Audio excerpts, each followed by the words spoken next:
BNP কে রাজনীতি শেখাচ্ছে NCP. হ্যাঁ, এটা আশ্চর্য হবার কিছু নয়।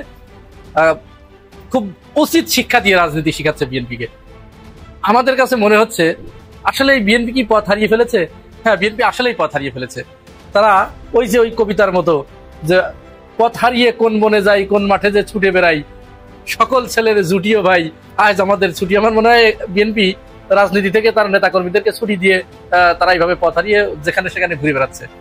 কিন্তু গতকালকে যেটা ঘোষণা করা হয়েছে ইউনূস সাহেবের স্বাক্ষরে, তাতে দেখা গেছে নোট অফ ডিসেন্ট গুলা, যেগুলো নোট অফ ডিসেন্ট বলে চিহ্ন দেওয়া ছিল, সেই নোট অফ ডিসেন্ট, সেই চিহ্ন, এগুলোর কোনো খোঁজ খবর নেই। এই জন্য সে বলতেছে যে এমন কিছু ঢুকাই দেওয়া হয়েছে যেগুলো আমরা রাজি হইনি, যেগুলো আমাদের আলোচনা হয়নি। তাহলে সালাউদ্দিন একটা নরম নরম ভাষায় বলছে এগুলা কি কালকে হয়েছে না হয়েছে এগুলো সম্পর্কে প্রতিক্রিয়া। ম্যান্ডেট করছো কাল কি খুব করা বা একটা ল্যাঙ্গুয়েজ খুবই করা, মানে অকল্পনীয় করা। নির্বাচনের আগে গণভোট, এইটার সাথে বিএনপি রাজনীতিতে হঠাৎ করে বিএনপির সুর বদল, তাহলে সত্যি কি ১১ আসবে না আসবে না? দর্শক, কিছুদিন আগেও বিএনপি নেতারা বলতো যে ১১ লক্ষণ দেখা যাচ্ছে, 111 ঘটনার ষড়যন্ত্র চলছে। তা না হলে এনসিপির মতো সদ্য ভূমিষ্ঠ একটা দল বিএনপি কে নিয়ে এখন ট্রল করা শুরু করেছে।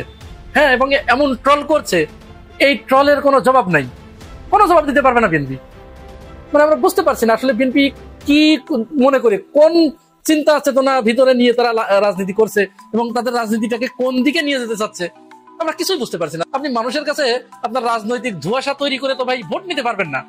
আপনার লক্ষ্য এবং উদ্দেশ্য, আপনার মিশন ভিশন, আপনার গোল, আপনি মানুষকে কোন দিকে নিতে চান, এইটা যদি সুস্পষ্ট দিক নির্দেশনা না দেন, তাহলে তো মানুষ আপনাদের ভোট দেবে কি দেখে? এই জুলাই সনদে বিএনপি কিন্তু প্রথমে বাগড়া দিয়েছিল, তারপরে মাঝে বারবার একবার রাজি হয়, একবার হয় না, একবার হয়, একবার হয় না, মানে লুকোচুরি খেলার মতো। জামাতের নেতা ডক্টর আব্দুল্লাহ মোহাম্মদ তাহের তিনি বলেছেন যে বিএনপি এই শুরু থেকেই ঐক্যমত্য কমিশনে গণভোটে কোনো মতো অবস্থায় রাজি হয় না। রাজি হয় না তো হয় না, বাগড়া দিয়ে বসে থাকে, একদিকে কায়ত হয়ে বসে থাকে, হ্যাঁ করবো না এরকম। পরে জনগণের চাপে তারা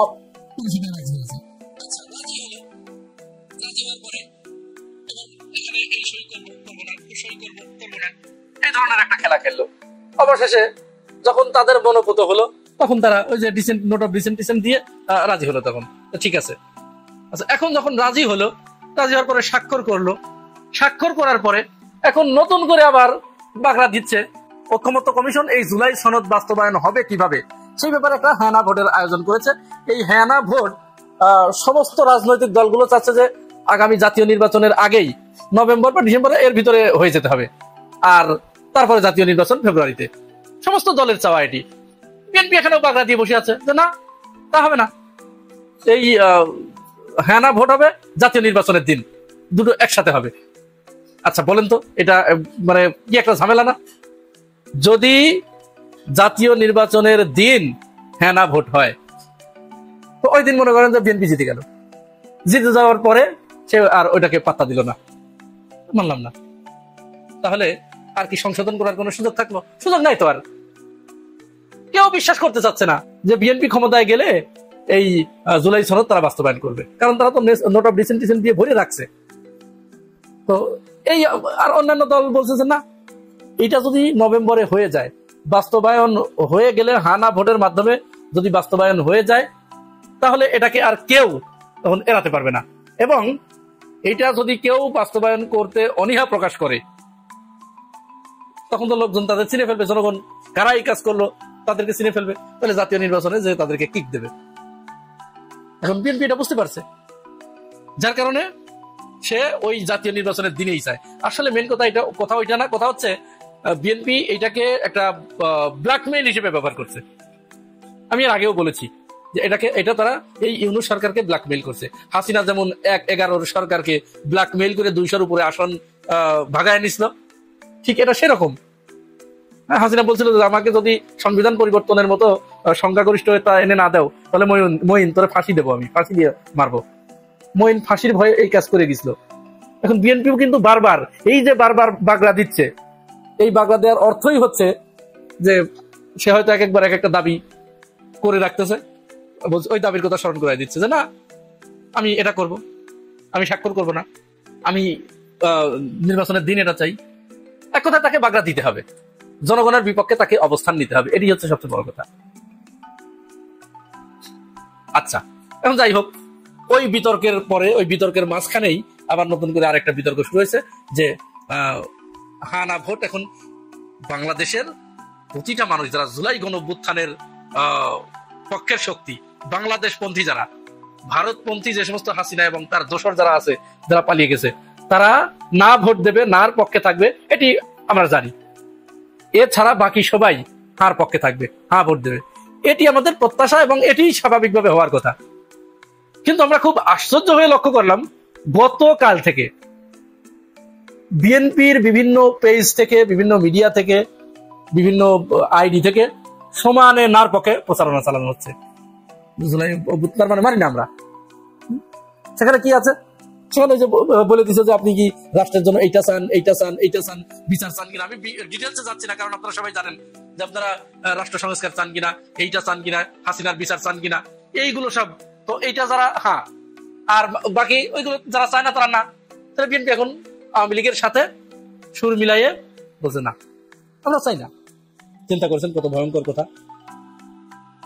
এই জন্য এনসিপির যে একজন নেতা নাসিরউদ্দিন পাটোয়ারি, এটা হচ্ছে আমি মনে করি বিএনপির যেমন সালাউদ্দিন কাদের চৌধুরী ছিল, সালাউদ্দিন কাদের চৌধুরী যেমন বিরোধী রাজনৈতিক দল নেতাদের সাইজ করার জন্য সালাউদ্দিন কাদের পারফেক্ট একটা চরিত্র ছিল। সে যখন যাকে ধরেছে তাকে একেবারে ল্যাংটো করে ফেলেছে। সালাউদ্দিন কাদেরের ভয়ে শেখ হাসিনা পর্যন্ত তটস্থ থাকতো। তা আমার কাছে মনে হয় যে এই নাসিরউদ্দিন পাটোয়ারি যদিও টিকে থাকে, তাহলে এনসিপির হবে, সালাউদ্দিন কাদের হবে।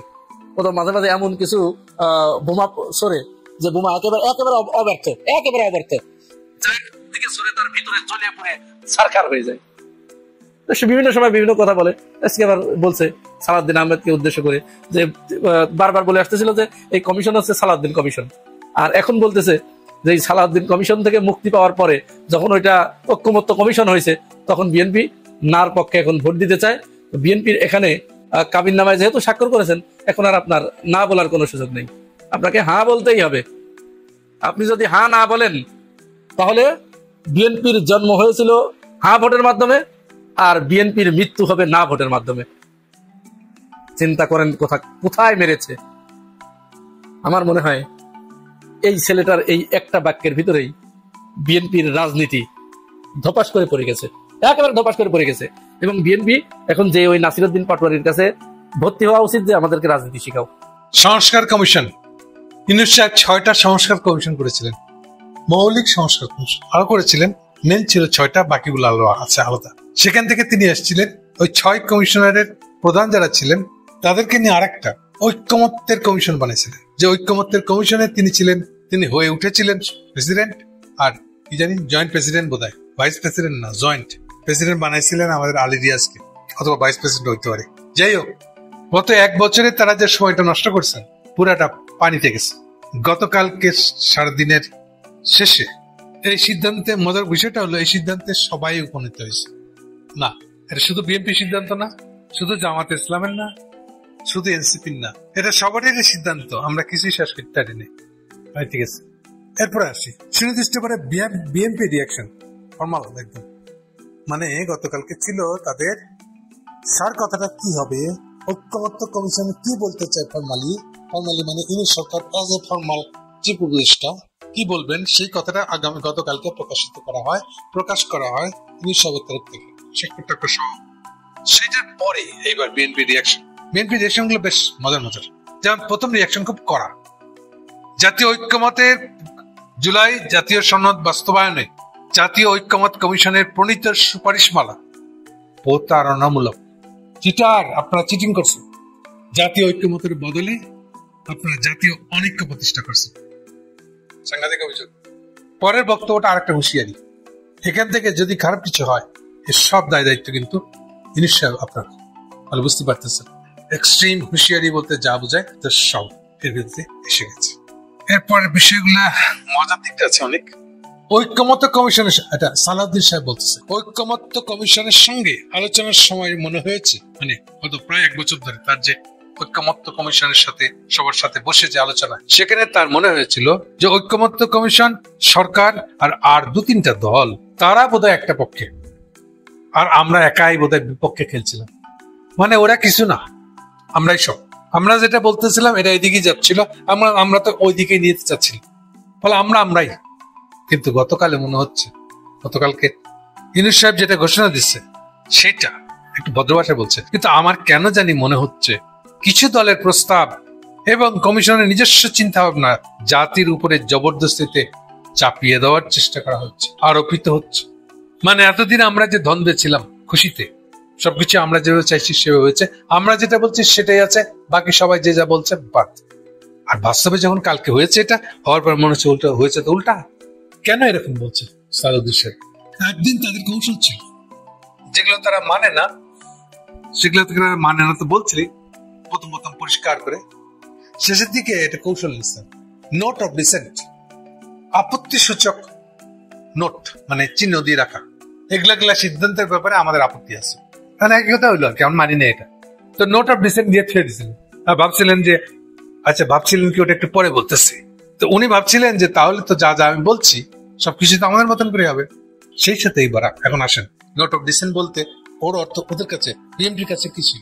ওদের ধারণা ছিল নোট অফ, এই জন্য একটা কথা আমাদের এই ম্যান্ডেট খুসরু বলে যাচ্ছিল বারে বারে, যেগুলো ব্যাপারে ঐক্যমত হচ্ছে কেবল সেটা নিয়ে হবে তো সংস্কার, যেগুলো হয় না ওগুলো ভালো রাখে না। তাহলে কি দাঁড়ালো? যাতে নোট অফ ডিসেন্ট দিচ্ছি ওগুলো তো ঐক্যমত হয় নাই, তাহলে ওগুলো ভালো রাখেন। তাহলে কি দাঁড়ালো? আমরা একলাই রাজা, যেটা বলছি একমত হচ্ছি করে আসবো। কিন্তু গতকালকে যেটা ঘোষণা করা হয়েছে ইউনূস সাহেবের স্বাক্ষরে, তাতে দেখা গেছে নোট অফ ডিসেন্ট গুলা, ডিসেন্ট যেগুলো নোট অফ ডিসেন্ট বলে চিহ্ন দেওয়া ছিল, সেই নোট অফ ডিসেন্ট, সেই চিহ্ন, এগুলো কোনো খোঁজ ফলে বিএনপির মাথায় বাজ হয়ে গেল। তাহলে কি হলো? আমরা কি একমত হয়েছি? আমাদের নোট অফ ডিসেন্ট দেওয়া ছিল, এই জন্য সে বলতেছে যে এমন কিছু ঢুকাই দেওয়া হয়েছে যেগুলো আমরা রাজি হইনি, যেগুলো আমাদের আলোচনা হয়নি, একটু কড়া করে করতেছে। সরকার কথা হলো আমরা যেগুলো একমত হয়নি সেগুলো ওরা নিয়ে আসতেছে, এই জন্য এগুলো আমাদের উপর চাপাই দেওয়া হইতেছে। আমাদের আবার সেই ম্যান্ডেট খুসরু, তাহলে সালাউদ্দিন একটা নরম টরম ভাষায় বলছে এগুলা কি কাল হয়েছে না হয়েছে এগুলো সম্পর্কে প্রতিক্রিয়া। ম্যান্ডেট খুসরু কাল কি খুব কড়া একটা ল্যাঙ্গুয়েজ, খুবই কড়া, মানে অকল্পনীয় করা। নির্বাচনের আগে গণভোট, এইটার সাথে বিএনপি একমত। নির্বাচনের সাথে মানে যেই দিন জাতীয় সংসদ নির্বাচন হবে ফেব্রুয়ারি মাসে, ওই দিনে একই দিনে একই আলাদা ব্যালটে, একই দিনে কিন্তু আলাদা ব্যালটে গণভোট হইতে পারে, সো দ্যাট গণভোটের কোনো এফেক্ট আগে যেন জানা না যায়, রেজাল্ট পরে ইলেকশনের রেজাল্টের সাথে জানা যাবে, ফলে গণভোটের কোনো নেতিবাচক প্রভাব আমাদের ইলেকশনে যেন না। সেই জন্য কালকে বলে দিচ্ছে যে আমরা এই ব্যাপারে একমত না। শুধু তাই না, এরপরের বাক্যটা আরো সাংঘাতিক, এই ব্যাপারে আমরা কালুচার সাথে আলোচনা করতে চাই না, কারোর সাথে আলোচনা করার সুযোগ নাই, আমরা যেটা বলেছি ওইটাই হবে। কথা ক্লিয়ার? জামাত ইসলামের ব্যাপারটা এদের পুরা দলটা মনে হয় যেন মুখস্থ করে চলে। কালকে এত কিছু ঘটে গেছে, কালকে ছিল সেই অর্থে রিয়াকশন ডে, মানে আগের দিনের যা ইয়ে হলো সরকারের ঘোষণায়, ইউনূসের ঘোষণার মধ্যে কি কি লেখা আছে সেগুলো সম্পর্কে পলিটিক্যাল পার্টিগুলার কার কি মন্তব্য তা সে বলবে। জামাত ইসলামের কোনো মন্তব্যই নেই, তার মন্তব্য একটা, আগে যেটা বলেছিল ওইটি আগামী মাসের মধ্যে গণভোট দিতে হবে। এর বাইরে গতকাল সারাদিনে, মানে দিন শেষে জামাত ইসলামের কোনো বক্তব্য নেই। এরপর থেকে আজ পর্যন্ত তারা একটা নয়া কাণ্ড কারখানা করছে, সেটা আলাদা। আসলে এক কথায় বললে তাদের কোনো রিয়াকশনই নেই। আর এনসিপির বেলায় সারাদিন টিটকিরি মারতেছিল, যারা জুলাই সনদে সই করতে পারে নাই 26 তারিখে, তারা এখন পিছন পর্যন্ত দেখতেছে সই করবে বুঝলে। কি মজা হয়েছে না? এখন তারা সই করতে পারবে না, অনেকটা এরকম সালাউদ্দিন এটা করতে যাচ্ছে। গতকাল এনসিপি কি হইতেছে, এবার বুঝছো কি হয়েছে? কিছুই হয়নি, সবকিছু আবার নতুন করে করতে হবে। স্বাক্ষর তাই, অমুক তাই, তমুক তাই, আগে ইয়ে করেন আপনারা, আগে গণভোট পাস করান, তারপরে দেখবেন সব রাস্তা খুলবে। মানে এনসিপির পজিশনটা হচ্ছে গণভোটের দিকে আগে আগান, অর্থাৎ গণভোটকে দিয়েই যখন আমরা জিতবো তখন আমরা বাকি সব কিছুতে বিএনপির উপরে জিতবো, এই বলে তারা 3টা পয়েন্ট দিচ্ছে। এখন আমার মন্তব্য হলোটাকে মানে টানা 1 বছর ধরে যা যা কিছু হচ্ছে, তাতে গতকালকের যে ঘোষিত ফলাফল, তাতে দাঁড়ালোটা কি আসলে? দাঁড়ালোটা এই যে কোন ধরনের ঐক্যমত না রাজনৈতিক দলগুলোর মধ্যে, না রাজনৈতিক দলের সাথে ইউনূস সাহেবের কোন ঐক্যমত হয়েছে। কোনো কিছুতে কোনো ঐক্যমত নাই। তার চেয়ে বড় কথা, অবস্থাটা এখন এমন যে এখন করবেনটা কি আসলে ইনশাক ফিরতে শুরু করলে আবার 1 বছর পরে, এখন থেকে যদি ধরি 1 বছর পরে আবার এটাই আসবে, তাহলে শুরু করে লাভ কি? তাইলে করবে এটা কি? আমি যদি মির্জা আলমগীর সাহেবের হুঁশিয়ারিটা দেখি, এটা ইন্টারেস্টিং। সব দায়িত্ব কিন্তু আপনাকে নিতে হবে। মানেটা কি? মানেটা হলো উনি জানাবা বলতে যাচ্ছেন, আপনার শোনেন নাই, ওয়াকারের সাথে আমি দেখা করছি, এর গুজব বাজার আছে না, কথা বুঝছেন নি, ওরা বালা দিব কিন্তু আপনাকে। ওয়াকারের সাথে অ্যালায়েন্স করে আমরা এবার ইলেকশন দিয়ে দেবো 3 মাসের মধ্যে। আপনাকে উপরে বালা দিলাম, 3 মাসের মধ্যে ইলেকশন দিয়ে দিলাম, ইলেকশনের পরে টুক করে আমরা ক্ষমতা চলে গেলাম। ওয়াকারও খুশি, ওয়াকারের বিচার সব উঠে গেল, উনি খুশি, আমরা খুশি, ইলেকশন হয়ে গেল, ক্ষমতা চলে গেছি। আল্লাহকে কেউ বুঝেন নাই? এই জন্য এই যা কিছু ঘটবে এর দায়িত্ব কিন্তু আপনি ক্লিয়ার। তাহলে এটা হলো দাঁড়াইছে। আর জামাত একটা অদ্ভুত, পাগলের যে কখন কিসে আনন্দ পায় আপাতত মুশকিল, তাদের মানুষ কি জন্য আনন্দ পায় তা বোঝা যায়। পাগলে দেখা যায় যেটা দুঃখের ঘটনা ওটা তো সে আনন্দ করছে, খুশি হইতেছে, আসতেছে। জামাতের অবস্থা হয়েছে তাই। তাদের কথা খুব সিম্পল, যদি সুষ্ঠু নির্বাচন হয় তাহলে জামাতের ক্ষমতা আসা নিশ্চিত, সুনিশ্চিত। তাহলে এটা হলো তাদের একমাত্র। এত কিছু দুনিয়া হয়ে যাইতেছে, কেন হয় নাই ঐক্যমত, অমুক অমুক মেলা করতেছে সবাই, মেলা কিছু, কিন্তু জামাতের কথা একটাই, ইলেকশনটা ফেয়ার হইতে হবে। তাই আর কিছু চায় না ওরা, আর গণভোটটা আগে বয়স হইতে হবে। এর বাইরে জামাত ইসলামের আর কোনো বক্তব্য নাই। কারণ ওই একই বিএনপির মতন, বিএনপি যখন ভাবতেছে ভোট হলে তো আমরা সংখ্যাগরিষ্ঠ, একদম সরকার গ্রহণ করে এলাবো, জামাতও একই রকম মনে করছে, একটু অন্যভাবে। ও খালি নতুন শব্দটা যোগ করতেছে, ফেয়ার ইলেকশন হইলে আমরাই তো জিতবো। এর আপনি জিতে কি করবেন? আমরা যেটা ইচ্ছা করবো সেটা আসবে। তাহলে কি দাঁড়ালো? জামাতের কথাটা বিএনপির কথাটার মধ্যে মূলত কোনো ফারাক। সার কথা হলো, এখানে এই রাজনৈতিক দলগুলোর মধ্যে ন্যূনতম কোনো ঐক্য আসার কোনো সম্ভাবনা নাই। অর্থাৎ ইউনূস সাহেব গত 1.5 বছরে এই সরকারটাকে রেখে পাবলিকের কোনো কিছুই অ্যাচিভমেন্ট হয়নি, কোনো অর্জন নাই। এবার আসেন ইউনূস সাহেবের বা আলী রিয়াজ সাহেবের এই যে কৌশল, যে কায়দাটা করলো, যে জায়গায় নিয়ে এসে ঠেকাইলো, এই কৌশলটা কি, তাৎপর্য কি, এটা মানে যা করলেন তাতে দাঁড়ালো কি জিনিসটা? প্রথম স্টাইলটা তাদের যে একটু ভাব ধরে বিএনপি কে খুশি করতে গেছিল। বিএনপি হলো চরম গণভোটের বিরোধী, তাই তারা বলে দিল যে আচ্ছা গণভোট একটা হবে, তো আমরা ডেট ফেট বলতেছি না কবে হবে, আগে মাসে হবে, নভেম্বরে, নাকি ওই বিএনপির মতন ইলেকশনের দিনই হবে, জাতীয় সংসদ ইলেকশনের দিনই হবে। এটা নিয়ে তারা কোনো মন্তব্য করে নাই, গণভোট একটা হবে। তো বিএনপি একটু খুশি হলো। পরবর্তী কইতেছে আপনাদের নোট অফ ডিসেন্ট গুলা কিন্তু গায়েব করে দিলাম, না বলতেছে না, গায়েব করে দিচ্ছে আর কি, ফলে বুঝে নেন যে গায়েব করে দিচ্ছি আমরা। কিন্তু এরপর আসেন মারাত্মক কাজটা করছি, এই যে জুলাই সনদ, দেখেন এই পুরো আলাপের মধ্যে কিন্তু জুলাই সনদ নিয়ে কোনো আলাপ নেই। প্রথম কথা বলে জুলাই সনদ জিনিসটা কি আসলে, ওইটা কি সংস্কার? বলেন আসলে মিন করতেছে ওইটাই সংস্কার। এইবার জুলাই সনদ নিয়ে এইবার একটু ব্যাক ও জানে যে এটাই সংস্কার, তাহলে সংস্কার গুলো কি হবে এইবার দেখেন। এটাতে বোঝা যাচ্ছে যে কমিউনিস্টদেরকে দিয়ে কনস্টিটিউশনের আলোচনা করতে গেলে কি হয়, তারা এই সংসদকে, মানে এই জাহবু সংসদকে, ফেব্রুয়ারিতে যেটা নির্বাচন হওয়ার কথা, এই সংসদকে ডাবল পাওয়ার দিতে যাচ্ছে। ডাবল পাওয়ার মানে হলে এই সংসদ একই সাথে এটা কনস্টিটিউশনাল অ্যাসেম্বলি, একই সঙ্গে এটা জাতীয় সংসদ। বুঝলাম না এই দুইটা শব্দের অর্থ কি? এই দুইটা শব্দ যে একই শব্দ, এই বলে তালগোল পাকানোর লোক, ব্যক্তি, দল, তার নাম হলো বীর, আর স্পেসিফিক ব্যক্তিটার নাম হলো সালাউদ্দিন। আর মাঝে মাঝে আরো জোরদার করে ম্যান্ডেট খুসরু বলে একই কথা। তাদের বক্তব্য হলো যে কনস্টিটিউশন নিয়ে যা যা কিছু করতে হয় এটা করার একমাত্র জায়গা হচ্ছে জাতীয় সংসদ।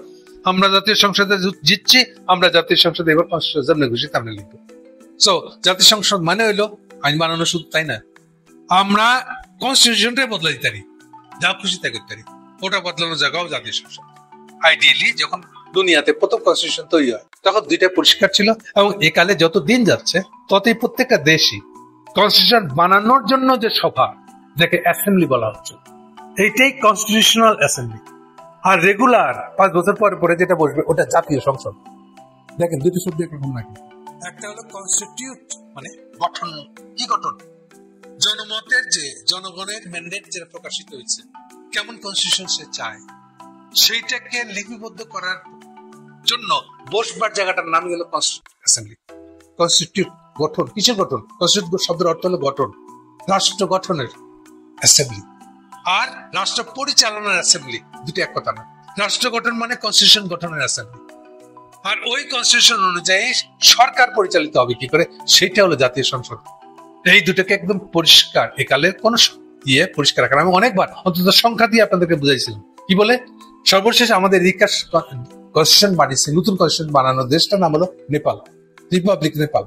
রিপাবলিক কেন বলছি? রাজতন্ত্র নাই কিন্তু এখন নেপালে কোনো রাজা নাই, এখন রাজার পদও নাই। কনস্টিটিউশন অ্যাসেম্বলিতে পরিষ্কার করে বলা হয়েছে কনস্টিটিউশন অ্যাসেম্বলির টোটাল মেম্বার ছিল 400 জন, 600। যেখানে এখন রেগুলার জাতীয় সংসদ বসে, আমাদের ভাষা ইলেকশন, এই ইলেকশনের টোটাল পদ হচ্ছে 275 জন, ঠিক যেমন আমাদের 300 জন। ফলে বুঝতেই পারতেছেন অন্তত মেম্বারদের নাম্বার দেখে যে কনস্টিটিউশন বানানোর সময় সেই সভাটার কনস্টিটিউশন অ্যাসেম্বলির মেম্বার ছিল 600 জন, আর রেগুলার যে জাতীয় সংসদ বসতেছে তার মেম্বার হলো 275 জন। ফলে দুইটা যে এক জিনিস না, অন্তত এইটুকু দিয়ে পরিষ্কার। এই কথাটাকে বিএনপি ইচ্ছা করে দুইটাকে মাখায় বলতেছে জাতীয় সংসদে। কেন এরকম মাখায় বলার সুযোগ নিচ্ছে? এটা দায় হলো কামাল হোসেনের। এবার কোথেকে কামাল হোসেন চলে আসলো? কারণ কামাল হোসেন এই কনস্টিটিউশন থেকে ড্রাফট করে কোন সোফা মারছে আমরা জানি না, কোনো না কোনো একটা দুইটা দেশ থেকে সে মূলত চোথা মারছে। একটা হলো পুরো ইন্ডিয়ান কনস্টিটিউশন আর কিছুটা ব্রিটিশ। সে চোথা মেরে কোথায় কি পাইছে খেয়াল নাই তার। ওখানে পরিষ্কার করে লেখাই নাই যে সংসদে কনস্টিটিউশনে কোন কোন জিনিস বদলানো যাবে আর কোন কোন জিনিস বদলানো যাবে না, কোন জিনিস হাতই দেওয়া যাবে না, এরকম কিছু ভাগ করা নাই। বরং উল্টাটা, 2/3 মেজরিটি মানে যে জাতীয় সংসদের জন্য নির্বাচিত হয়েছে সেই লোকেরাও যদি 2/3 মেজরিটি হয়ে যায় তাহলে কনস্টিটিউশন পুরো বদলা দিতে পারে, নতুন একটা কনস্টিটিউশন বদলা দিতে পারে। দেখেন এইভাবে লেখা আছে আমাদের মূল কনস্টিটিউশন। এখান থেকে ধারণাটা আরো এক্সটেন্ড করে আরো খাইলে আমি যখন আর একটু বেশি খাইল এই হিসাব করে বিএনপি বলতে চাই দুটো তো একই জিনিস। আর আমরা তো দুনিয়া বড় পার্টি, ফলে আমরা তো জাতীয় সংসদ থাকবো 2/3 মেজরিটি মানে হলো 300 সিটের আসনে যদি আমরা 200 সিট পেয়ে যাই তাহলে নতুন কনস্টিটিউশন লিখে লাগতে পারবো। এটাই হলো ম্যান্ডেট খসরু আর সালাউদ্দিন দুজনের মতামত। প্রবল ভাবে তারা কন্টিনিউয়াসলি এই কথা বলে যাচ্ছে, এই কথার উপর ভরসা করে তাবৎ কথা বলতেছে। কেন এত কথা বললাম এই জন্য। এখন দেখেন আলী রিয়াজের কাণ্ড কারখানা দেখেন। ও বলতেছে এই যে নতুন সংসদটা হবে ফেব্রুয়ারি মাসে, এটা হলো ডুয়েল ক্ষমতা সম্পন্ন। সে একই সঙ্গে কনস্টিটিউশন বানাইতে পারবে, বদলাইতে পারবে, একই সঙ্গে সংসদ হিসেবে কাজ করবে। মজা না? তার মানে এখানে সে ধরে নিয়েছে জুলাই সংসদ সনদের জিনিসটা এটা জাস্ট লেখলাম মাত্র, এটা কাগজ। এই সেম বিষয়গুলো নিয়ে এই যে একটা বছর নষ্ট করলাম, এটা ফাও। এই সেম বিষয়গুলো নিয়ে আবার জাতীয় সংসদে কনস্টিটিউশন অ্যামেন্ডমেন্টের ফ্রেমের মধ্যে বসে আলাপ করবে, বসে এটাকে ফাইনাল করবে। বুঝছেন? তাহলে একদিন যা করলে কিছু ফাইনাল হয় নাই, কথা বুঝছেন? প্লাস জুলাই সনদের উপর আবার গণভোট করবে, গণভোটের দরকার কি তাইলে? অথবা গণভোটই যদি হয়ে যায় তাহলে আবার সংসদে গিয়া এটা কনস্টিটিউশন বানানোর মতো আলোচনা করতে হবে কেন? বুঝছেন আলী রিয়াজ সাহেবের মাথার কনফিউশনটা, অর্থাৎ যে কনফিউশনটা উনি সালাউদ্দিনের কাছ থেকে পাইছে, রয়ের কাছ থেকে পাইছেন, যে গণভোটে পাশ হওয়া জিনিসও আবার সংসদে আলোচনা হবে কাদের দ্বারা? শুধুমাত্র বিএনপির ইচ্ছার উপর। কেন? কারণ বিএনপির সংখ্যাগরিষ্ঠ থাকবে, ওরা এটা যা কাটছাড়া করে যেটু রাজি হবে ওটাই তো পাশ হবে। দেখেন গণভোটে পাশ হবে মানে সারা দেশের মানুষ যেটা ভোট দিয়ে হ্যাঁ না বলছে, এইটার উপরে শুধু বিএনপি এমপি যারা তারা ঠিক করবে এর ভিতর করে আবার কোনটা নেওয়া যাবে কোনটা নেওয়া যাবে। তাহলে গণভোটের কি করার কি দরকার? আবার এটাকে ডাবল ধরনের ক্ষমতা দিয়ে দেওয়ার কি দরকার? আর ডাবল ধরনের ক্ষমতা দিবেন এটা এইটারই বা ম্যান্ডেট কই? এটা তো আলী রিয়াজের মাথায় নেই। আচ্ছা আবার যদি ডাবল ম্যান্ডেট যদি দিয়েই থাকেন, দিতেই যদি চান তাহলে কাজ করেন, পুরো কনস্টিটিউশন নতুন করে লিখে আলান, অসুবিধা কি? এবার তো করবেন না। এইবার তো কামাল হোসেন ইন্দিরা গান্ধীর প্ররোচনায় তার পাহারাদারিতে আমি একটা চোথা মানে কনস্টিটিউশন লিখছে, সেইটাকে তো আপনি ফালাই দিতে দেবো না। এটা তো পবিত্র 72 কনস্টিটিউশন, এটা তো ফালাই দেওয়া যাবে না। সেম ইন্ডিয়ান প্ররোচনায় রয়ের কান পড়াতে সালাউদ্দিন কন্টিনিউয়াস বলে যাচ্ছে না কনস্টিটিউশন তো হাত দেওয়া যাবে না, 72 কনস্টিটিউশন হাত যা দেওয়ার আমরা দিব সংসদে নির্বাচিত হওয়ার পরে সংসদীয় সদস্য হিসেবে আমরা দেবো, যা দেওয়ার আমরা দিব, অন্য কেউ দিতে পারবে না। কথা বোঝা গেছে? তাহলে আসলে আলী রিয়াজ যে একটা গাধা আর একটা গবেট, দেখেন করছেটা কি? ও এই কনস্টিটিউশন এই জাতীয় সংসদের মেম্বারদেরকে কনস্টিটিউশনের মধ্যে হাত দিয়ে এটাকে বদলানোর তাবৎ ক্ষমতা দিবে। আবার দিবেই যদি তাহলে দুর্গণ কনস্টিটিউশন লিখতে দিবে না, তা দিবে না। কি হলো তাই?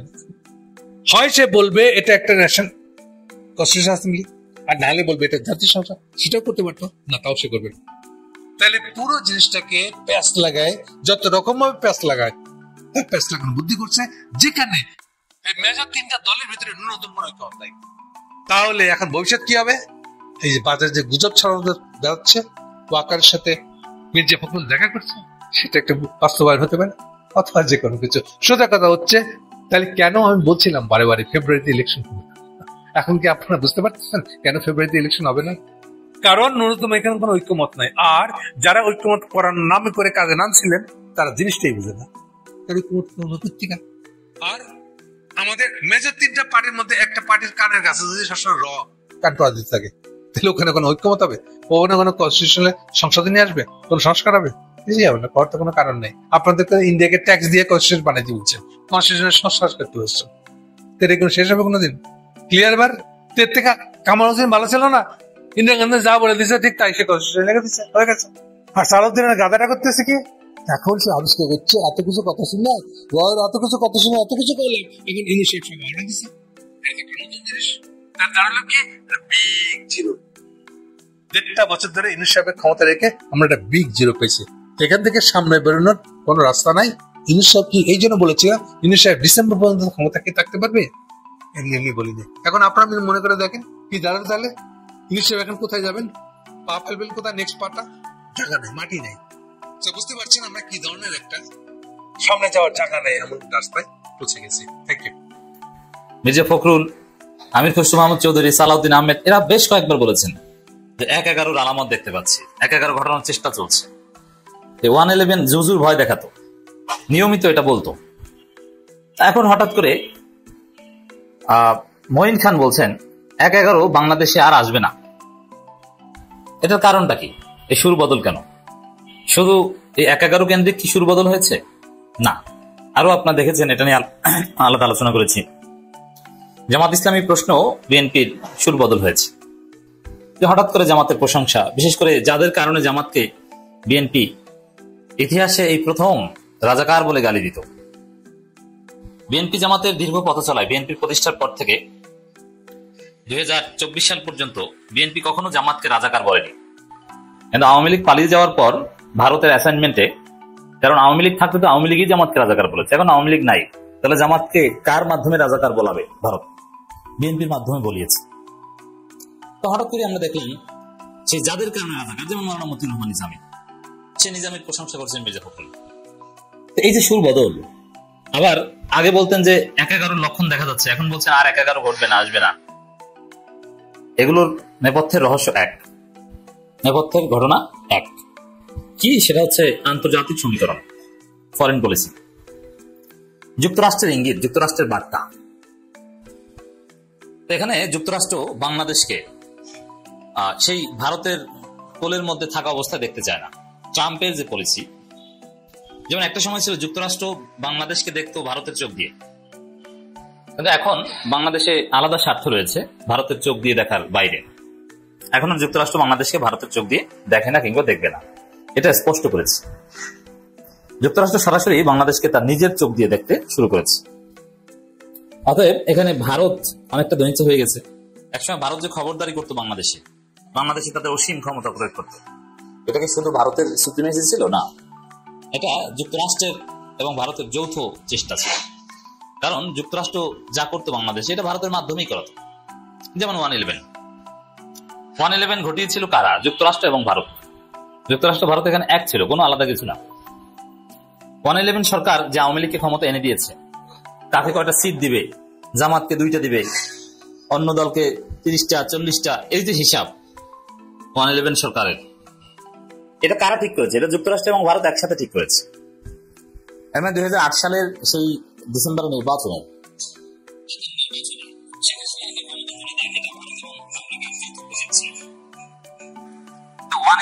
আর নানান বিষয়, তার আগেও যদি দেখেন যুক্তরাষ্ট্র যা করতো ভারতের সাথে বা ভারতের মাধ্যমে করতো, একসাথে করতো।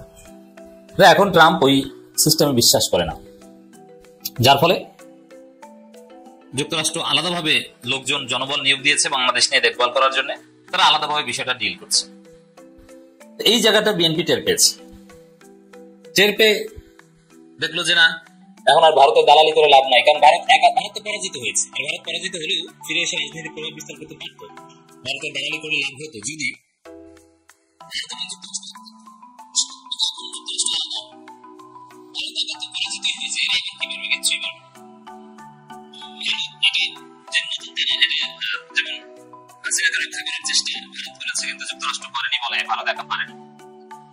তাহলে বাংলাদেশের রাজনীতিতে আমেরিকার ভূমিকা এটা দেখা যায় যে ভারত একা তেমন কিছু পারে না, বড় কিছু পারে না, পারে ছোট কিছু, কিছু গুম টুম করতে পারে, বড় পট পরিবর্তন করতে পারে না যদি সেখানে যুক্তরাষ্ট্রের সমর্থন না থাকে।